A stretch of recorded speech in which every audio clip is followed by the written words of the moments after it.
பொதுவாக எல்லா விவசாயிகள் என்ன கேட்குறாங்கன்னா மீன் அமிலம் எப்போ தயாராகும் அப்படின்னு சொல்லி கேட்குறாங்க. பொதுவாக வந்து இந்த நொதித்தல் செயல்பாடு எல்லாமே இந்த ஃபெர்மெண்டேஷன் செயல்பாடு எல்லாம் ஒரு கால அளவுன்னு சொல்லுவாங்க. என்ன சொல்லுவாங்க, லைஃப் டைம் சர்க்கிள் சொல்லுவாங்க. 21 நாட்கள்.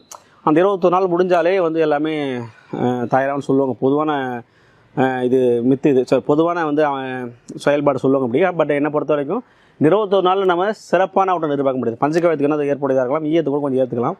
பட் மீன் அமில மாதிரி விஷயத்தில் வந்து நம்ம இதில் வந்து நம்ம எதிர்பார்க்குற அவுட்டன் வந்து ஒரு விலங்கோட திசு, அதாவது மீனோட திசு நம்ம உருக்கியில் வந்து எக்ஸ்ட்ரா எடுக்க எதிர்பார்க்குறோம். அப்போ நம்ம 20 நாள் அந்த நொதித்தல் செயல்பாடு கண்டிப்பாக நடைபெறாது. அப்போ நம்ம ஒரு 80 நாள் 90 நாள் நம்ம நொதிக்க வைக்கிறப்ப தான் நம்ம முழுமையான நம்ம எதிர்பார்த்தா பலன்களும் அதில் சிறப்பாக கிடைக்கும். நாம் வந்து ஒரு 80 to 90 நாள் நம்ம வந்து ஊற வைக்கிறோம்.